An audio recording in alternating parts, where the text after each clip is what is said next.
Good morning, allez, Iden, et ce aujourd'hui le Nishmat Richard Ben Fortune Mazal Kol, Israël Ben Fortune Mazal Dan, Myriam Bateneza Sayak, Michou Michel Esther Batarlet Maïssa, et Moshe Ben Eliou Benish. Si vous souhaitez vous aussi dédier une prochaine étude de Mishnah, contactez les 5 minutes éternelles. Nous étudions la Sechet Yoma Perek Chet Mishnah Gimel Achal Veshata Behe Elem Echad, Eno Chayav Ela Chatat Achat, Achal Ve'asa Melacha Chayav Shte Chatot, Achal Achalin Shanan Roin L'Achila, Veshata Mashkin Shanan Roin L'Ishtiya, Veshata Tzir Morias Patour. On continue dans le 8e chapitre de Masechet Yoma, on parle des lois spécifiques à Yom Kippour qui concernent tout le monde. Jusqu'au fin de Perek Zayin, on a parlé de tout le rituel de Yom Kippour au Beth Amikdash, la Avoda, le Korbanot, spécifique à Yom Kippour. Et depuis Perek Ret, on parle donc des mitzvot concrètes qu'on doit faire chacun chez soi, même quand on est au Beth Amikdash, jeûner essentiellement, on verra encore d'autres petits détails ensuite, essentiellement le jeûne. Donc la Mishnah maintenant elle m'enseigne comme ça, je traduis d'abord pour expliquer le principe. Achal veshata be'elem echad. S'il a mangé et bu dans une même lancée, eno chayav ela chatat echat. Il ne sera possible que d'un seul korban chatat.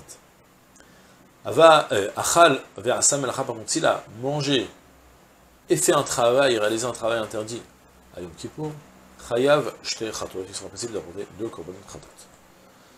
Principe d'abord général à toute la avérote. Il y a chaque avéra qu'on transgresse Beshogeg, par inadvertance, on oubliait que c'était Shabbat, on oubliait que c'était interdit de réaliser cette action, c'est pour Shabbat ou pour Yom Kippour.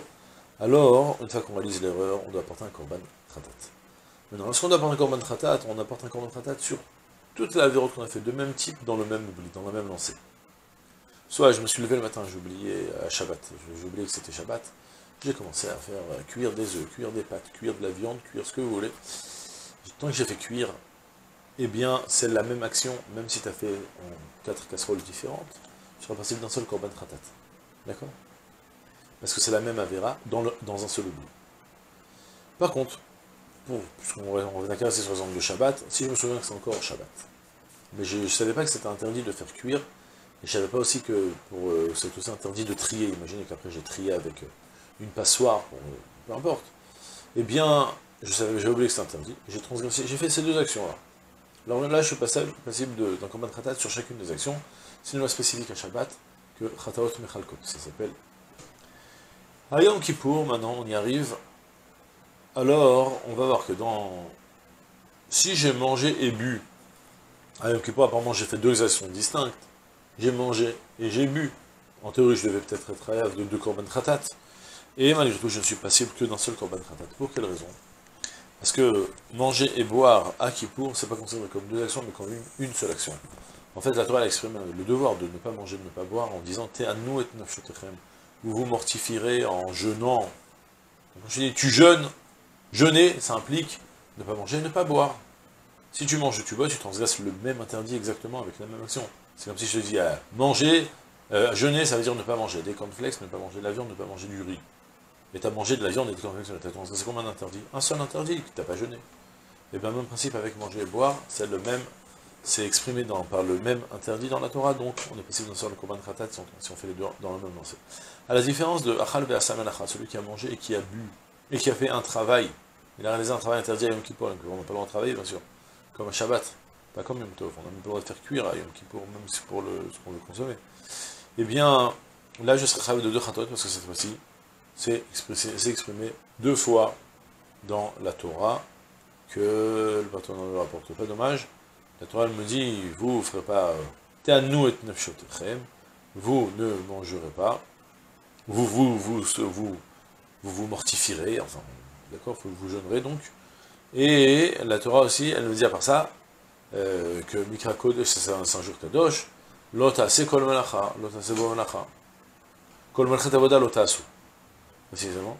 Donc la Torah m'interdit de faire un travail. Donc la Torah exprime 2 interdits, un par rapport au domaine de la nourriture, manger, boire, et un par rapport au travail interdit. Du coup, tu fais les deux dans le même oubli que c'est Kippour, tu seras passible de 2 korban khatat. Ensuite, achal ochalin shanan roin la achila. Je traduis tout, c'est très simple. Il a consommé des éléments qui ne sont pas aptes à la consommation. Soit parce qu'ils étaient périmés, pourris, soit parce que c'est tout simplement des aliments prédestinés aux animaux, Eh bien, ou encore, Veshata Mashkin Shanarun Eshta, il a bu de la boisson, une boisson qui était inapte à être bue par les hommes. Veshata Tsir Omurias. Tsir Omurias, ce sont deux liquides qui sortent des poissons. Le tsir, c'est lorsqu'on sale le poisson, alors il lâche un liquide salé, très salé même. La Gemara, elle rapporte qu'on l'utilisait pour tremper dedans après des légumes et consommer. La mayonnaise de l'époque, la sauce mayonnaise. Et ça, c'est le tir. Et Mourias, c'est une sorte de gras que le poisson, je ne sais pas si c'est qu'on le fait cuire ou pas, il fait sortir ce gras et aussi on le récupérait et on trempait dedans des choses. Mais malgré tout, c'est des choses que tu trempes pour consommer, mais c'est jamais des choses que tu vas manger une quantité importante d'un coup. Donc lorsque la Torah interdit de consommer à Yom Kippour, elle l'a pas inclus dans son... et que si tu consommes, tu seras pas pratat. Il y a une quantité requise, vous vous rappelez, Gorgueret, la taille d'une date. Et alors là, puisque ce n'est pas l'huile d'usage, on parle de liquide, donc c'est plus simple, puisque ce n'est pas l'usage de boire un révit, une quantité d'un révit d'un coup de ces liquides qui sont très salés, très désagréables, à boire tel quel, alors celui qui transgresse un interdit ne sera pas Chayav Korban, parce qu'il a pas mangé quelque chose de consommable. Il est parti manger de la nourriture à chien. C'est pas de la nourriture pour les hommes. D'accord? Veshata mashkin shenarin leshtia. Ou encore Veshata tsir ou morias, il a vu le tsir ou le morias, il les a vus. Et bien dans tous ces cas de figure, Patour, il sera dispensé du Korban Khatat, étant donné qu'elle n'a pas transgressé l'interdit de Te'anu et Nefshotechem, en mangeant de manière normale. Et c'est tout pour aujourd'hui, c'est une journée pleine de tzarcha comme tout ça.